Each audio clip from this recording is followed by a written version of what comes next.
Welcome to You Are Not Alone. I am spiritual medium Erika Gabriel. This show is intended to bring expansion, understanding, and growth on our spiritual paths and journeys. This is a safe place to explore all things spiritual and beyond. Please remember, I am not a licensed therapist or medical doctor. Seek immediate professional help if you need mental health or physical health support.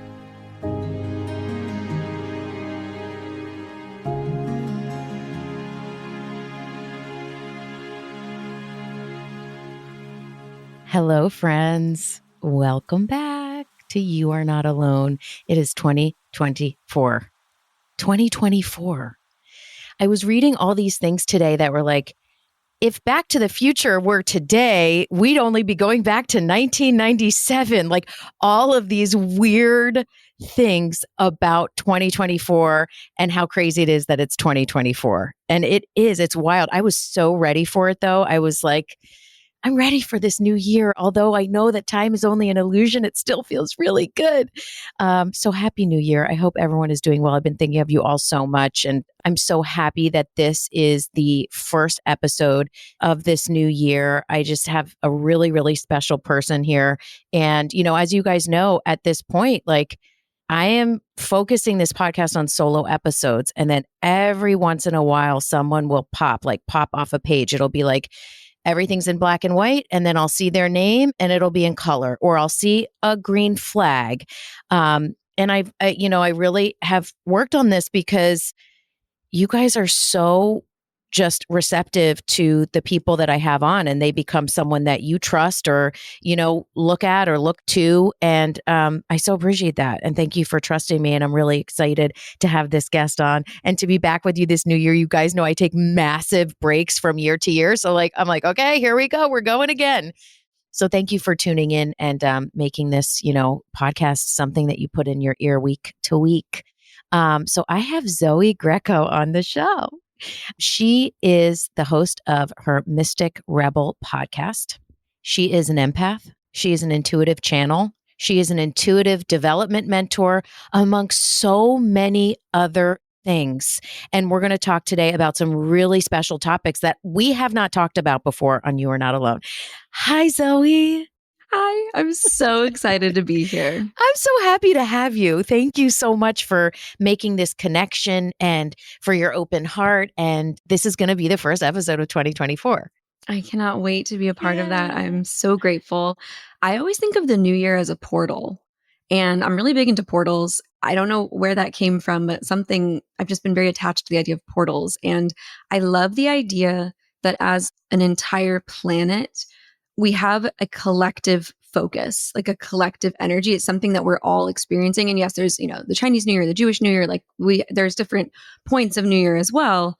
But this is something that the whole world kind of says like, okay, we're doing this. We're entering a new year. And I love being able to feel the collective mind, like to feel everyone in sync. So I really believe that using the energy of the new year is imperative, because I don't think there's any more powerful energy during the year. I love that so much. Yes, because it's everyone's energy together. Like, this is new. This is something new.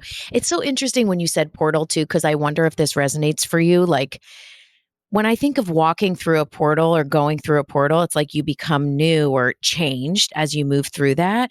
And like, do you feel like there's symbolism of that? Like, say in the Bible, like when we get baptized, we go under the water, we emerge out of it like a portal or something new. Or like when people like in Judaism walk through a mikveh, they like walk through and become new. Like there's all kinds, like through time, of like portals that we've set up. In a way, not just time portals, right? Like portals of renewal, rejuvenation, like washing time away. What do you think of that? Well, I think we even see that culturally. There's like rites of passage. We have milestones. Even, I think so I was raised without religion, which I think is a big part of how I ended up where I am. But when I think about my wedding, for instance, which was very intimate, there were only like 8 people present besides my husband and I. And that was certainly a portal from like my single life into my married life, into my union. So I think we can ritualize anything to be a portal. I think a portal is created through consciousness and through intention. And so absolutely, whether it's, historical, biblical, whether it's cultural or traditional, I think we can create portals anywhere. I personally have experienced legit quantum leaps from one space to the next just on psychedelics, to be honest. Yeah. So I really feel like consciousness, intention, we can move through layers of time and space. And I feel like that's a strong answer right out the gate to be like, oh yeah, I quantum leaped because I was really high. But that's No, the truth. we want it. Give it to us. Give us the good stuff, right, guys? We're always like, give us the good stuff. Well, so speaking of portals, like how did you come into this portal of what you're doing? So he lives in Arizona, you guys, not far from my sister. Hi, I love Lex. that. But yeah, like what kind of portal or awakening or shift did you go through to kind of start doing this work? Maybe it was forever from when you were younger, but I know you said you started this work in 2011, correct? Yeah. So I feel like my story is a little bit unique just based off of the conversations that I've had with other practitioners, other intuitives, other people I've interviewed. I feel like there's usually a moment through which you kind of like exactly like enter a portal.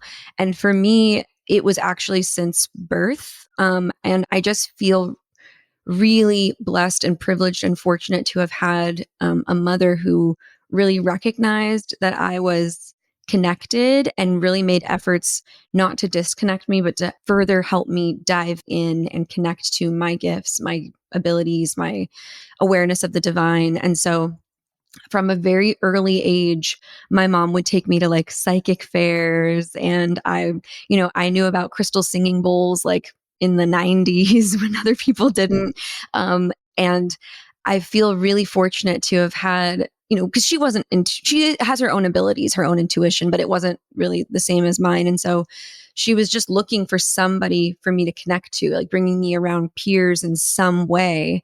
And it was really from that level of confidence and people assuring me from a very young age that I was, in fact, seeing what I was seeing. I've just kind of been like, I've just believed in myself the whole time, which is really amazing. You were like, let me fast track this instead of like be like 40, which is totally great. Also, by the way, I'm in my 40s, but I'm just saying be 40 and like, wait, I think I'm spiritual, which is a beautiful journey in itself as well. It sounds like, you kind of were like, I need to come into this life having a knowingness at a young age. That's cool. Yes. I honestly feel really fortunate too, because my father's not very religious or spiritual in any way. So he wasn't inclined to like interrupt me with rhetoric or dogma of other religions. And my mom is just very viscerally, like she just gets it. She's like, I get this. I see it. And so I feel really fortunate that I was just supported in being who I am. And I will say in college, I feel like something did kind of shift for me. I remember my whole entire life, I've had oracle card decks. I've always been like the girl that brought them to sleepovers and was like, let's play light as a feather, stiff as a board. Or like, I never played house. I played witch in the woods. Like I went up to the attic and made potions out of like tiny apothecary bottles, like antique apothecary bottles my mom would buy me, and like mustard, like whatever was in the house. And I feel like once I got to college, something shifted where it went from like me just reading cards for my friends to like channeling people who had passed, like knowing things I shouldn't know. People would say like, whoa, I kind of see your energy outside of your body. And that was a little alarming. I feel like I wasn't prepared for that level. So I guess in my own way, I did have kind of an awakening. And at that time, my mentor that I had been, just experiencing services from my whole life and working with, and just who kind of held me was, we didn't know this, but at the time she was struggling with a brain tumor and it was making her like act strangely. And so like, I didn't really have, and she ended up passing away. So I didn't have an influence. So I actually, this is like one of my favorite stories. I was taking a Qigong class in college, and it was by this just regular white guy named Jonathan Snowis. Where was this, by And the way? What college are we talking? this was in Claremont, California. So I was in the Claremont Consortium of schools. So I went to Pitzer. Oh my God, I've spent so much time at Pitzer. You have no idea. Because my cousin went there. No way. I know the school well. Yeah. I was living in LA and my best friend cousin went to Pitzer and I was in LA. So like every weekend I'm like, because I wasn't in college anymore, I was like, I'm coming to Pitzer. And I'd go like hang out. I know that school so well. It's beautiful. That is wild. Because I was a Pitzer student and I graduated with Pomona degrees. Like I got my degrees technically from Pomona, but I was taking this Qigong class, and I remember I went up to this guy and was like, I don't think he's going to be able to help me at all. But I was like, listen, I feel like dead people are talking through me, and like I've never really done that before. Like, you got any wisdom for me, Jonathan?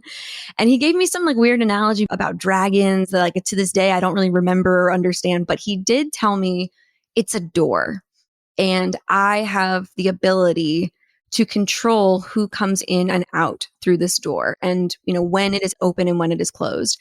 And he wasn't my favorite person I ever met, but I am so grateful to him for that moment of clarity because it really gave me a sense of empowerment. Because I remember one time, and I tell this story very often, but I was at college and I was walking across, where the slack lines were, like the mounds as they call it. And I saw this girl sitting on a bench and immediately I thought to myself, oh, her boyfriend's going to break up with her. And I knew who she was. I knew who her boyfriend was, but I had never spoken to her. She was not one of my friends. And I remember feeling like, whoa, that's more than I want to carry in this life. Like, I don't want to do work without consent. I only want to have consensual spiritual experiences where people want me to know things about them. That's really important to me.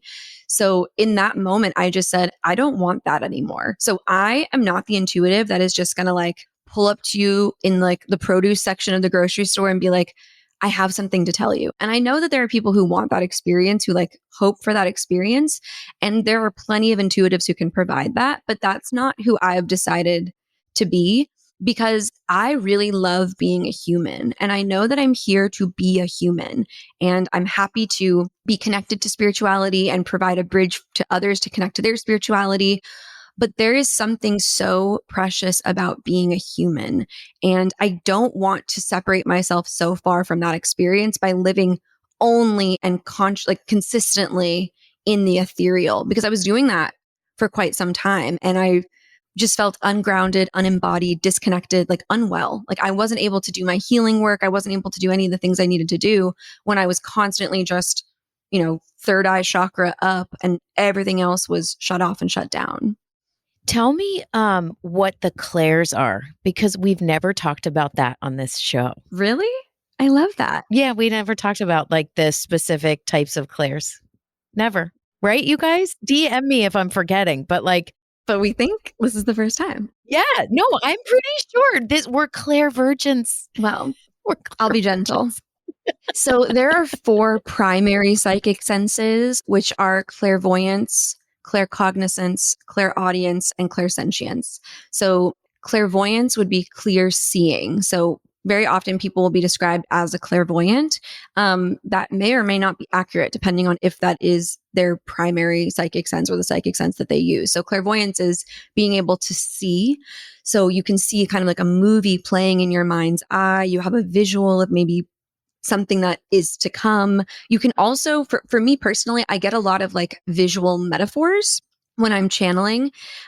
So for instance, I was working with a woman who wanted to speak to a friend of hers who had passed on. And again, that's not the thing that I like to focus on. Mediumship specifically is not my favorite modality, but I felt called in this instance to do this work. And I kept being shown wine glasses by this woman who had passed. And I was like, what the fuck does that mean? Like, I don't understand. And I was a little nervous, to be honest, to be like, I'm seeing wine glasses. Like, maybe she wants you to drink more wine. Like, I don't know what this means. And so I said, I'm just going to be honest. I don't know what this means, but I'm seeing wine glasses. And she started bawling and said, my friend died in a plane crash right after like going home from my parents' 50th wedding anniversary, where she gifted them custom wine glasses, like a set of custom wine glasses.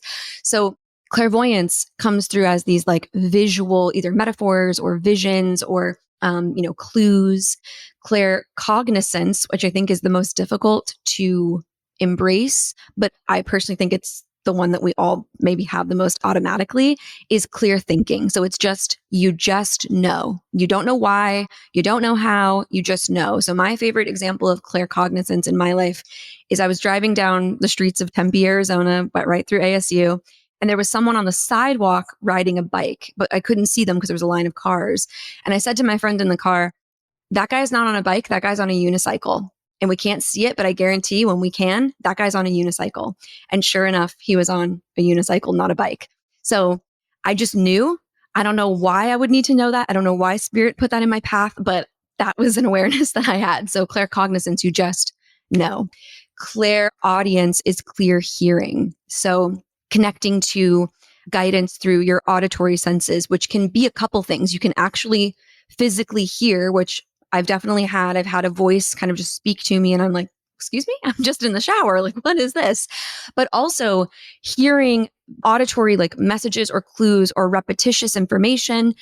For instance, if like I was thinking about taking dance lessons, it was really on my mind. I'd been thinking about it. I went to India and this Vedic astrologer who worked with Will Smith after he punched Chris Rock in the face told me I needed to take I know, told me I needed to take dance classes. And I was like, all right, spirit, like if I really, really should, like give me a sign. And I turn on the radio and it was an ad for Fred Astaire dance studio. And it's literally like their ad is like Fred Astaire, Fred Astaire, Fred Astaire, Fred Astaire. I was like, okay, geez, Louise, I get it. Dancing, I get it. So clairaudience, it can come through. You can overhear a conversation. You can hear something on the radio, see lyrics in a song, a specific sound, ringing or tinging, like a tingling in your ear, is a clairaudient experience. As long as you're clear that you don't have tinnitus, obviously. Which I have. I have tinnitus. You have tinnitus? I have clairaudience and tinnitus, yeah. Which can be very confusing. It really can be because you're like, am I supposed to be paying attention or am I broken? Wait, tinnitus actually drove me insane. Working with spirit doesn't drive me insane, but tinnitus did. I would like be asleep and I'd be like, what is that humming? And like 3 a.m, I'm like looking for like little like things that my kids have that were turned on, like literally mental until they were like, oh, you have tinnitus. I'm like, the fuck is that? It can drive you a little crazy for sure. Yes. Yeah. And clairsentience is clear feeling. So these days I'm kind of seeing people interchange clairsentience and clairempathy. So I would definitely identify those things as two different senses, although I think if you have one, you're pretty likely to have the other. So clairsentience is clear feeling within the body. So if you're working with someone maybe as a medical intuitive, or if you get specific feelings, like this is where I think a lot of people talk about like butterflies in your stomach or like a gut feeling. So you can pick up on the physical sensations of others, or you can just have your own intuition communicate to you through your physical senses. And clairempathy, which is often used interchangeably, is emotional feeling. So I would say clairempathy and claircognizance are my primary psychic senses. What are the two that are your primary? Can you say that one more time? Claircognizance and clairempathy. Got it. And I don't know if you've ever seen Guardians of the Galaxy. The first one. I think just the first one, but I want to see the other ones. I really liked it. I thought it was great. So in the second one, there's a character named Mantis, and she can feel anyone's emotions by just touching them. And I feel like I've never related to a character, like a fictional character, more strongly. Oh, I don't have to even cool. touch you. I can just be near you and I can feel what you're feeling as if it is my feeling. And so very often in session, even as a professional, like I will cry if I'm channeling something that's deeply emotional. And very often in my personal life, my husband is autistic, so his emotional range is smaller, which is useful for me because it's very, very grounding and regulating. But, anyone in my life, I have a lot of people who are mostly their emotional range is smaller. So I will feel things on behalf of them. I will like process emotions on behalf of other people, which I think is imperative. I think we have to feel our feelings. And sometimes by me just exuding that type of empathy, they can then connect to their own emotion. So I do feel like it is probably my favorite thing that I do and that I can do is feel other people's feelings, because if you're joyful, like I am just as excited for you. It makes me a good friend, Right. honestly. Like it's part of what makes me a good friend is I will never feel jealous. I will always feel happy. Right. You're like a ride or die for people, because you're like, I'm Absolutely. with you. Whatever you're doing, I'm with you. I got you. Yes. Did you have someone unpredictable in your childhood, like emotionally unpredictable? And that could have been even controlling or abusive, either verbally or In emotionally? their own way. Yeah. That, a lot of times when you grow up with someone very unpredictable in your childhood, you're constantly Yes. like, whoa, what's happening? What are we feeling? Is the glass going to break? Is the other shoe going to drop? Emotional hypervigilance. Yeah. Correct. So that can put you, not that what you have is not, empathy, right? And a special gift. But sometimes those types of childhood can push you into that quicker or even deeper than other people that haven't experienced that. Absolutely. And I think that's part of this is a little bit controversial and I do get a lot of slack about this, but I really believe in soul contracts and I really believe that we choose our experiences.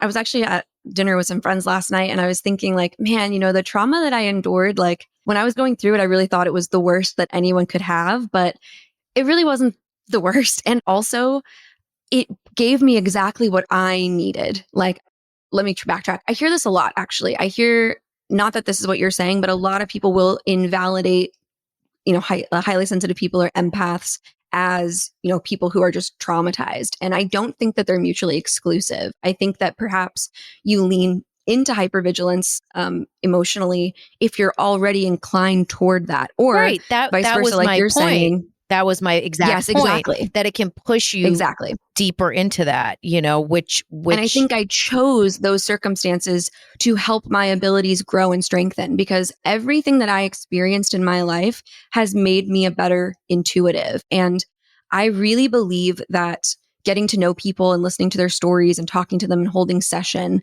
is one of the best ways to be a better intuitive because you gather information. So I know the vibration and the frequency and the feeling of almost every emotion. So when I feel that vibration, I go, oh, I know what this is. This is shame. You're living with shame. This is like the wound you're holding. Or like, oh, this is actually jealousy. This is envy. Like, oh, okay.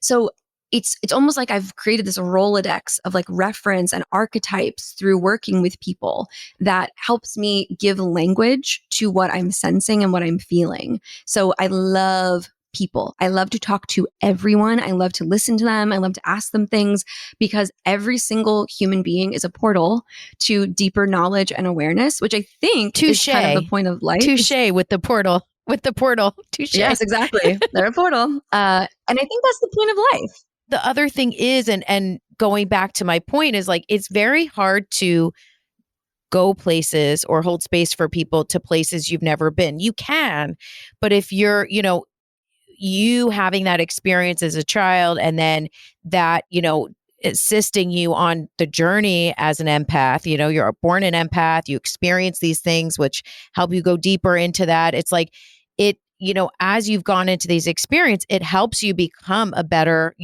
helper, facilitator, space holder, whatever you want to call it. It really does. Because it's hard, it's hard sometimes to, feel those feelings that maybe you really haven't felt before. You can still be a great, intuitive if you haven't, lost someone in a car accident for, you know what I mean? But it's like those Right. emotions, it helps to have gone there or felt that, that's why, like for a medium, if you're scared, you're not going to really be able to work with people. You know what I mean? That's why so Yeah. many mediums have literally gone to hell because they have to go to the darkest depths to feel safe to be able to hold that space for other people.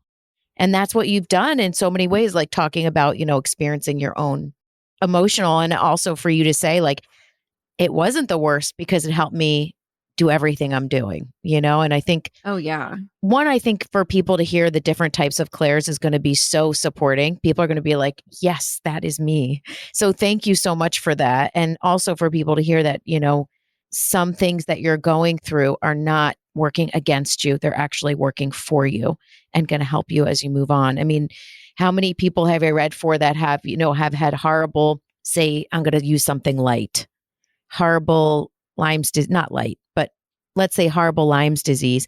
And now they have like done all this research and gone through years and they're healthy and they've literally written a book about it. You know what I mean? And they're like, Right.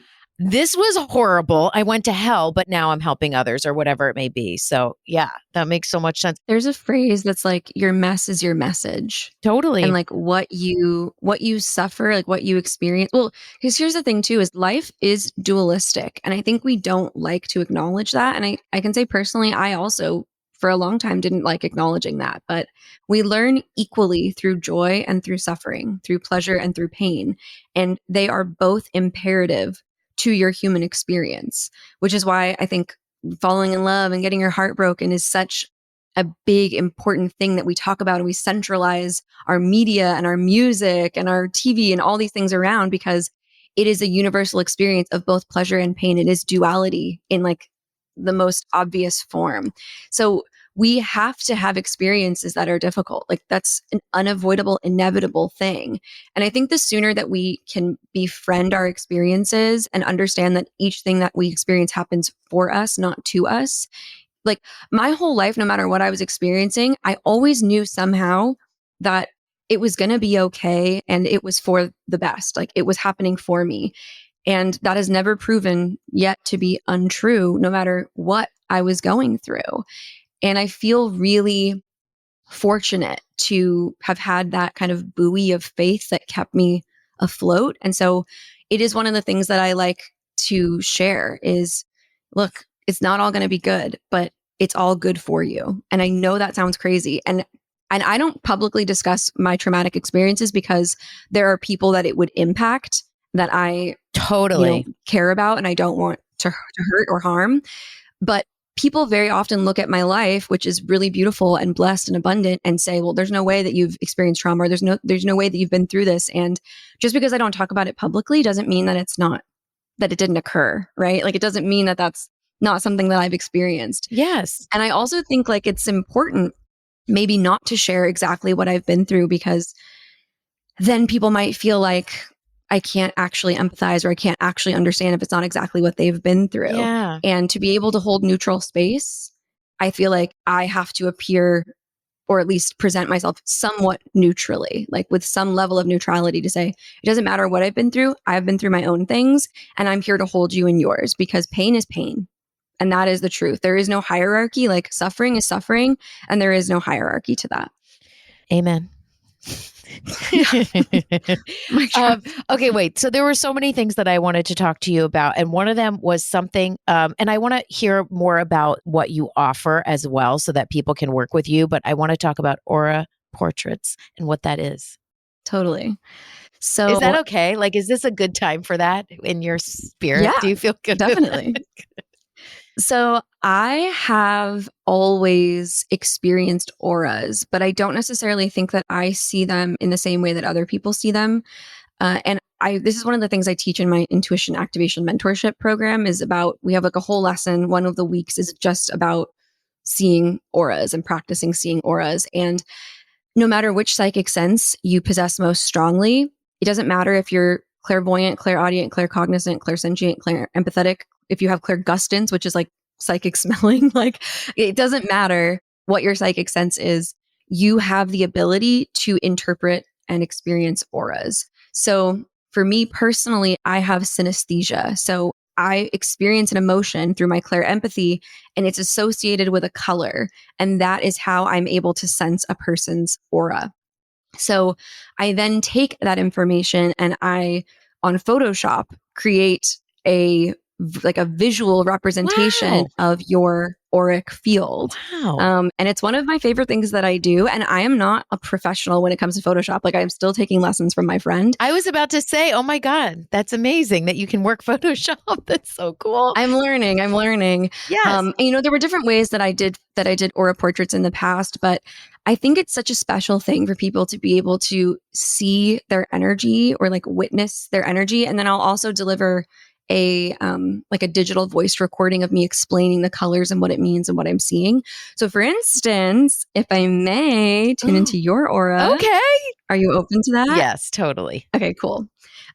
So what I will say is there is a misconception, and I don't personally agree with people who say like, oh, an aura is one specific color, like you're a purple aura person. Like I don't agree with that. I think we can have maybe like a primary color or super strong color.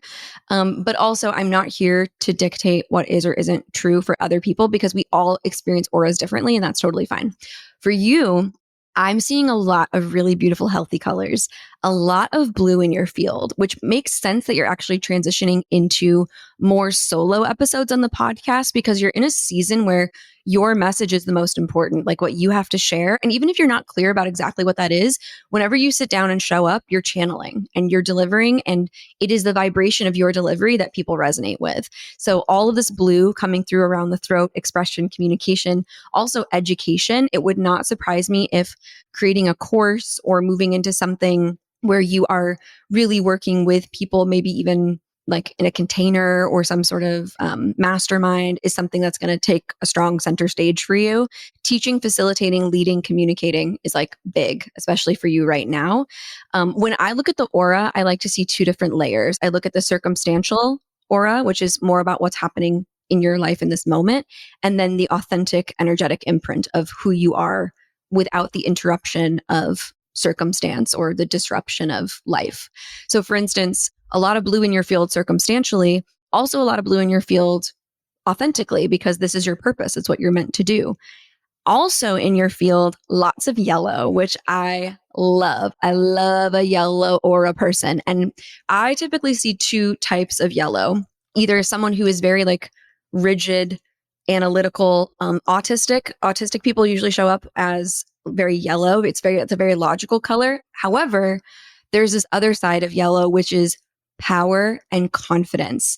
And you possess power and confidence, which usually I might associate with red. However, for you, it is this warm, inviting, glowing invitation. The red is like almost a little, like it's a little intimidating. And although you are strong and powerful, you're not intimidating, you're welcoming, you're inviting, you're real, you're authentic. It's the color of like authenticity, the color of kindness. Like it is a very warm, inviting color, but it is also extremely powerful.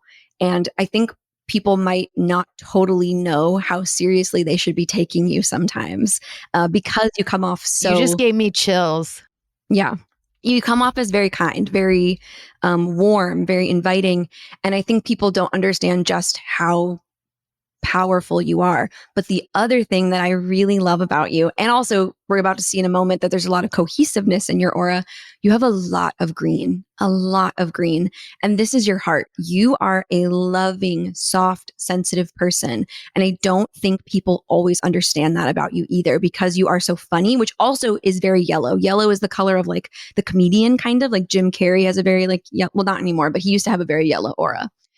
You have so much green in your field. And that is the part of you that's like, I just need to make this world better than when I got here. I don't know how exactly I'm going to do it all the time. It's going to look different. You're a very evolutionary person. Your energy is changing, I think, a lot. So sticking to one thing all the time is never going to feel super good. It would actually make me curious to look at your numerology because I feel like there's maybe some fives in your chart because there's a lot of like kind of inclinations towards spontaneity. Like you need to be stimulated. Like you need to be excited. You need to be motivated. You need to like enjoy what you're doing. And at the same time, your whole purpose is just to love. Like you just want to love people. You want to love your family. You want to love your friends. You want to love your guests. You want to love your listeners. Like you love all of us. You don't want to, you do. You love us. And it is the love that you use that is the basis of your service. And that's why your message can look different whenever it wants to, because you're here to just be a source of love and light. And whatever that ends up looking like in the moment is what you're supposed to be delivering.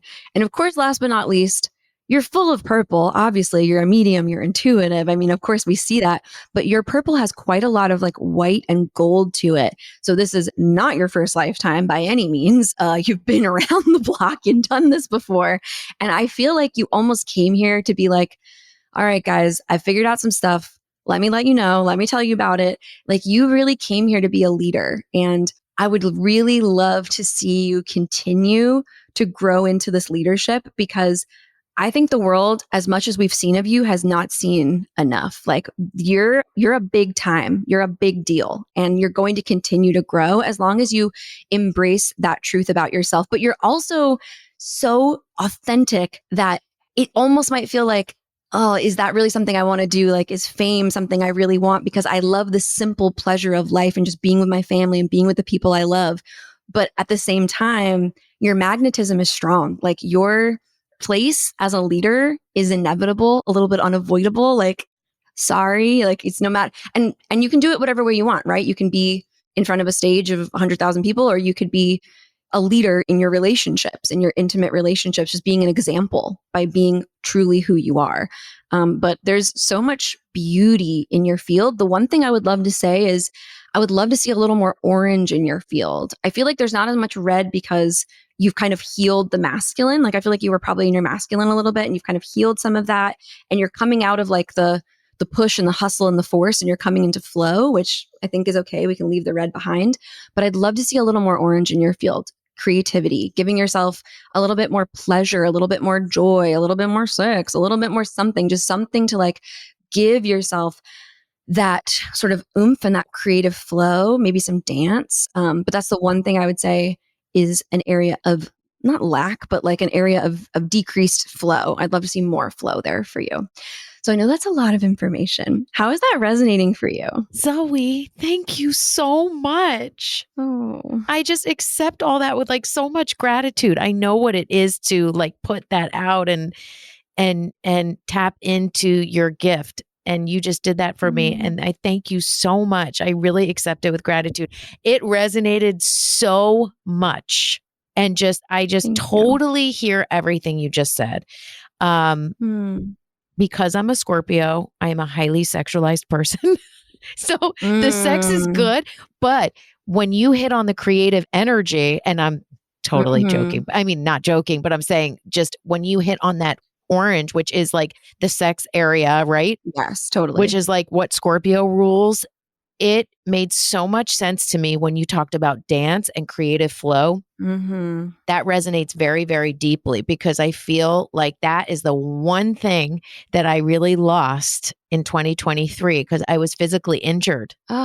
So normally I was like yoga and walking in nature and moving my body, and that I've been completely stagnant. So the fact that you picked up on that and that needing that flow, I know you said creative, but it also kind of manifests in the physical, right? Letting things flow. Absolutely. That I have so lost that. And that has been such a hit to my well-being. So the fact that you picked up on that is so amazing. And just everything you said just made so much sense. And I love how you speak as well, right? So sometimes people can say things that resonate, but it's in a way that you're like, okay, like maybe it's too much or you don't get it. And just the way that you talk and your clarity, I just think you're just so special and so amazing. I'm so excited for you guys to get a reading with her. My heart. What? No, really. I thank you. That was really, really special. I will cherish that. And I don't listen to my episodes back, but I am going to listen to this back and I'm going to play it for my husband too. So thank you so much. And so can people get that? I love that you do that and you do it with Photoshop. So people can do an aura portrait with you? They sure can, yeah. I love that. There was one other thing I wanted to ask you. Well, so first of all, the other thing too that I just want to say is that if you are someone, and this is so many people that listen to this podcast, they are coming into their gifts. Yeah. Whether this is going to be it not necessarily as a business, right? But they're just coming into their gifts as, say, a woman or a man, or they're coming to their gifts as a parent and they want to access their intuition when they're working with their kids or access their intuition about their body. Yes. How do I know what's good for me? How do I know what isn't good to me? Or their intuition with other people. I have a lot of people that listen that are coming out of, or kind of, I forget what it's called, debriefing from being in extreme religions. So a lot of people that have been in extreme religions listen into this podcast. And I love you guys so much. I know you, I see you, and I love you. And they're listening to this podcast and they're just like, wait, is it okay that I am intuitive because I've been told that I can't listen to myself? And so there's so much here. And I just want to say, just in listening to Zoey and just kind of tuning in for her, is like, if there is something emerging in you, I would 100% trust her. So Oh, if she has, you said you have an intuitive development mentorship. I do. Yeah. I would highly recommend that. I Oh, think you're an extremely safe and grounded person to feel safe to let those things emerge no matter where you are in your process, and especially beginners, because you know that you have an awareness of where people are, and so you'd be able to work with anyone at any phase. But going off that, what do you think are some ways, and just going into 2024, that people can awaken their sixth sense and awaken their intuitive ship? such a great question. And I want to say you asked the question really, really well, because I think there is a misconception that to be intuitive, you have to be a professional psychic, which is just not the case. My intuition led me to every blessing in my life, my husband, my career, my home, like all the things that are good about my life, my friends, this experience right here. Like my intuition leads me in every single thing that I do. I don't think I make decisions. I just like follow the flow of energy. And so whether you are a CEO or you are a baker or you're a stay-at-home parent, like your intuition is invaluable. Like we need it. So the fact that you picked up on that and spoke about that is really important, because it's not a special superpower for a select few. It is a birthright. And every single person, I describe intuition as the needle on our compass. Like it is the compass that guides us toward our truth. And if you listen to this voice, it always takes you in the direction of you. But the world around us confuses us. So to answer your question, in order to connect to our intuition, one of the first things we have to do is create space, because the world is noisy and it's constantly telling us that we should be afraid of our intuition. I've never seen complimentary or flattering media representations of intuitives ever, or being psychic or having a spiritual experience. It's always a joke or a seance or a ghost hunter or whatever the fuck. It's never accurate. I can tell you that. And it also, I think, infuses a lot of fear. So creating space between yourself and the rhetoric, the story, the whatever, so that you can hear that voice, because that voice is speaking to you all the time. But it's the voice that says, I'd really like to be a musician. And then your ego comes in and says, no, you need to get a real job and be successful and make money and blah, blah, blah, blah. And who says you can't be a successful musician? Like, who says that that's not possible? So working toward understanding and listening to your intuition is A, creating the space to hear it. B, creating the opportunity to take action upon your intuition. So one of the assignments that we have in the mentorship program is there's a whole day where you have to just say yes and see where it takes you. So when the thought arises, go, okay, I don't know why, but I'm going to say yes. And I'm going to go do this, or I'm going to say this, or I'm going to be this, or I'm going to call this person, or whatever the intuition says, you do. And the results at the end of the day are incredible. The places that their intuition takes them, like they experience immediate blessings, immediate manifestations, immediate results, because they're willing to say, okay, I'm not going to fight this anymore. I'm just going to go for it. I'm just going to dive in. The other thing that I think is imperative is to develop a daily dialogue between yourself and the divine. So one of my favorite ways to do that is through oracle cards. So I've actually published 2 of my own oracle decks. Ooh, I want One of one. them How is do I sold out buy right one? now. This one is sold out, but they're called the Mystic Rebel Oracle deck, the Mystic Rebel Crystal deck. And you don't have to use these. You can use any ones you want, But but how do we purchase those? How do we buy you can those? purchase them on my website, actually. And when this one's back in stock, I'm going to send you one. But if you use Oracle cards, and I prefer Oracle to Tarot, I actually don't even know how to read Tarot, because I don't have the time to like learn another language. I'm trying to just get to the goods. And Oracle cards are very matter of fact. Like you pull a card that says forgiveness, you know what the fuck that's about. You know who you got to forgive. You know what you got to do. But pulling a single card every day and taking 5-10 minutes to just journal metacognitively, just like writing down whatever comes through, whatever you receive around that message. And usually any good Oracle deck will come with a booklet. So if you're totally new to it and you're like, I don't know what this card means, read the booklet, see what that says. And does that spark any sort of revelation or clarity for you? But creating a daily dialogue. And I always say the best thing you can do is not go into it necessarily with like a specific question, at least at first. Go into it saying, what would you have me know today? What would you have me do today? What do I need to know today? And very often, because that's one of the assignments as well in the mentorship, there's a daily oracle reading. very, very frequently my students will be like, I pulled the same card 5 days in a row. And it's like, yeah, because you're not done with that message, but we're having a daily dialogue. So it's okay to know that we're still, on that track. We're on that wavelength. Totally fine. And then on day 6, you get a new card and maybe you get that one for a couple days in a row. But developing that dialogue where you're asking a question and receiving guidance back, beginning to have a back and forth with spirit. It's really about practicing. Intuition is a muscle. And it is something that you can strengthen. And it's just like the way that you go to the gym and you pick up a barbell, it's heavy at first. And you're like, well, what am I doing? I'm not good at this. I don't know how to, stand properly. I just squat, whatever. I'm a person that's very intimidated by the gym. Girl, me too. You won't catch spiritual medium Erika in a gym. I'm sorry. Literally. I'm a Pilates girly. Yeah, I got to work on that. Got to work on that. But it's just like any muscle, it's a muscle and you've got to work this muscle. So of course, the mentorship program is a 30-day program where we enter a container and for 30 days, we make this our focus. And this is based off of principles of positive psychology and mind hacking, as well as spiritual principles and universal laws. There's a study I really love by this woman named Ellen Langer, who was a Harvard researcher. And she did this study where she took 2 groups of 8 men, I think it was 8 men who were in their 70s and put them in a house. And for the first group, she was like, just pretend it's 20 years earlier. Just pretend like the whole time you're here that it's 20 years prior. And they left that study feeling stronger, more mentally, agile, like they had a completely changed outlook. But the second group, she put in an environment that was deeply immersive, that literally everything was from 20 years prior, the decorations, the TV, all of it. They had to only talk about things that were from 20 years prior.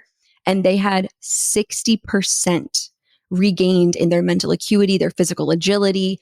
They had unbelievable results. And so the mentorship is like a very immersive container where all we're thinking about for 30 days as much as possible is how you're psychic and really retraining and reprogramming your brain and working with neuroplasticity and your synapses and all of these things to reprogram your mind to remember that you're intuitive, because the world is what has programmed you to believe that you're not. So earlier when I was talking about my story, basically I just never had to deal with the programming that I was not intuitive. From a very early age, I was programmed to know that I am, which is what enabled me to be supportive. So all of that to say, daily dialogue, create the space, follow the instincts, practice with it, work with it every single day, and immerse yourself as much as possible to get the best possible results in having that deep relationship to your intuition. That is amazing. I hope you guys take that course. So do you run it continuously or you have start dates and stuff? So I have special start dates where I take cohorts of about 15 to 20 people, and you get 24/7 access to me. You can talk to me anytime. I am at your beck and call to support you in this transformation, because it is a transformation. Like, you leave a completely different person. I have people who their whole lives change. Like, they decide to quit their careers, or, they make big life changes. So it's not for the faint of heart. Like, only come into this container if you're ready to be your fullest self.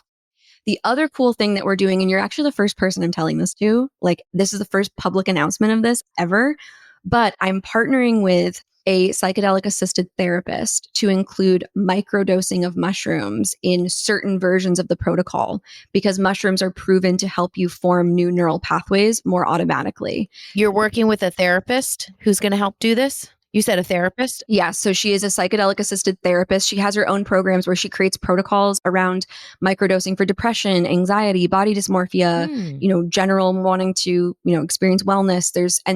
She holds, sacred space and containers. So the new version of the mentorship, it's 11:11 my time. I know. That. I just saw that too. It's 1:11 here. I love that. So the new version will contain weekly group therapy support. It will include 24/7 access to Brooke as well, the woman that I'm working with. So there's going to be 2 versions of the mentorship, one that includes psychedelic medicines, or microdosing, I should say, and one that doesn't. And it's very, very, very gentle. It's high quality, high caliber. You are only having just the smallest dose that just helps your brain more deeply accept the new belief system that you're trying to ingrain. So it's just a source of support. It's not something that is going to send you on a trip. Right. But I'm really excited about that, because I'm really coming to understand that our brains are the thing that controls all that we do, truly. And to have our brain not work against our spirit is really important. So to bring them into synergy is basically what we're trying to do, to get your brain on the same page as your spirit and your spirit on the same page as your brain so they can work together. So if people don't want to do like a mentorship and a big course and everything, they can just have a session with you. And this is an intuitive session or an auric photo or an auric portrait, excuse me, and then or a portrait of their auric field. And you also are doing numerology. What are the different types of things before we go, that people can work with you? Because that's a super powerful, immersive experience. And some people may want to just hang out for an hour. Totally, Right. So exactly. so tell me about that. So I offer individual sessions. You can, do a package of sessions. I meet with some people once a week, some people once a month, some people once a year. Like you will know when you need support. And I'm not there to dictate what that journey looks like for you. I'm just there to hold you when you need it. So very often, someone will come in for session about their career, their purpose, or their relationship, just helping them move from where they are to where they want to be based on the guidance from their angels and their guides. So they will come in with some inclination, and I will either validate that or redirect it to help them travel down the path of possibility that brings them most immediately to their goals. Because from each moment, there's infinite possibilities available to us. So my goal is to travel down those possibilities psychically and say, this is the most direct path to what you want. So here's the guidance that spirit has for you so that you can walk that path seamlessly, peacefully, comfortably with, all of the abundance and fulfillment that you're looking for. So individual session, I do email readings as well. So like you can ask 1, 2, or 3 questions, and then I'll send you a voice recording with that, which is a lower ticket offer, just something that like is maybe more accessible. And then also I've got the mentorship program, which happens a couple times a year. But I am working on making that a self-paced offering. So it's That's something you can do cool. at home on your own time if you want to. And then last but not least, in the readings, I will incorporate reading your aura. So the same way I did for you to kind of help us understand what's happening energetically, I will use numerology as part of the sessions as well. So they're not necessarily like disparate services. It's like in Right. a single experience, we're looking at your aura, your numerology, the paths of possibility ahead of you to figure out what is coming, how to prepare for it, how to navigate it, how to redirect or change the energy if you want to. And I love doing like a month by month like theme and breakdown with numerology. I love looking at the year ahead, thinking about like the personal year number that you're experiencing. That's what I want to know about Okay, my so personal wait, year number. what's your birthday? Just tell Wait, me. really? Right now? Yeah, why not? Just really quick. I'll just tell you Oh the my number. God. I was saying like in general, or I got to call you for that. Okay. This is exciting. My birthday, 11/18. Do you need the year? Nope. Just kidding. Oh, I can tell So you the year. I was being silly. So I don't need it actually because we're doing your personal Oh, year. So I'm just going to double check my math here. 11/18, you said. Okay, perfect. So you are entering a personal year 1. So we move in 9-year cycles in numerology, which means you just finished a 9-year cycle oh, well, shit. and you're Great. entering a personal year 1, which is great actually. So last year was supposed to be about like releasing, letting go, shedding anything that doesn't fit, anything that's not in alignment anymore. And year 1 is where we start over. And it's like we get to take all the good lessons and all the good stuff of the last 9 years. And we get like this fresh blank slate to create and start things. Like this is a great year to start projects. It's a great year to put new things into the works. And it is also, I would say, just be careful not to be too independent. Like, don't be afraid to delegate this year. Like maybe we hire someone new onto the team. Maybe there's this is a time of expansion, but don't feel like you have to take everything onto your own shoulders. But this is definitely a good time to like start new things, like get into the new energy. Oh, thank you. I'm so excited. That's a great thing. So 9 years. So yeah, so my son is 10 and my daughter is 9. Oh my gosh. I know. So it's kind of like now, like this is like a new moment. The new era. Yeah, it's a new era. Wow. That's crazy. That is amazing. And obviously there's That's so much amazing. more we could go into and talk about. No, of course. But that is beautiful. That's so cool. You guys have to get a reading with Zoey. This is awesome. Oh my gosh. Is there anything else you want people to know before we go, or something that you felt like I just need to get out this one message for all of these beautiful listeners as they're moving forward? This is our New Year episode. Was there anything that came up on your heart that you wanted to share? Well, I will say, just to dovetail off of what we just talked about, if you're curious about a session and you're like, I don't know, just listen to my podcast. They're real client sessions. I share them with permission, and you can be a fly on the wall. And I've had people DM me and be like, I've never had a session with you, but I listened to your podcast and I got a divorce. Like, thank you. Like, it changes lives of people I'm not talking to, because we're all connected. We're all one. And I am talking to you, even if I'm not talking to you. So if you're curious about it, that's a really good place to start, by just checking out the medicine and seeing if it is in fact a fit for you. But I would say, in terms of my message to leave the world with, I would just say, I really love you, and you're really important, and you really matter, and you genuinely are so perfect exactly the way that you are. And if you have healing work that you want to do, or you have goals that you've set that you're reaching toward, I just want you to know that you are beautifully perfect exactly as you are in this moment, before you even make these changes.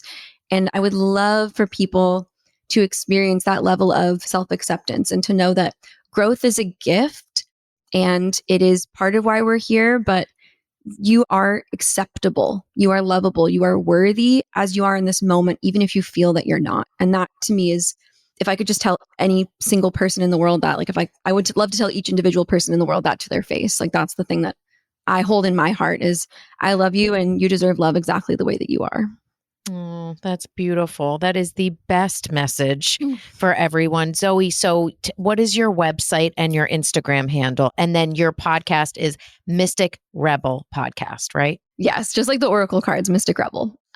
So my website is merhipsy.com, merhipsy.com. And on Instagram, I am _merhipsy. I'm verified on Instagram. I'm not verified on TikTok. So be careful of scammers. I'm never going to DM you for a reading. I'm never going to force you or pressure you or DM you saying grand rising. Like, it's not going to fucking happen. So if someone's doing that, they're a scammer and they're trying to steal your money. Only way you can get a reading with me is by going to my website and booking one. That's the only way it's going to happen.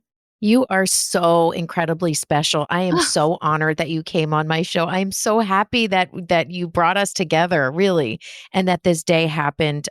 Thank you so much, Zoey, and to everyone listening. Happy New Year. I love you. I'm so excited to share this new year with you, and for all of the exciting things happening here on the podcast. Oh my gosh, someone just screamed outside my window. Sorry, I got distracted. Someone just went, "Hey," outside my office window. I'm like, "Hey there. Clear audio. We're doing a podcast." Yeah.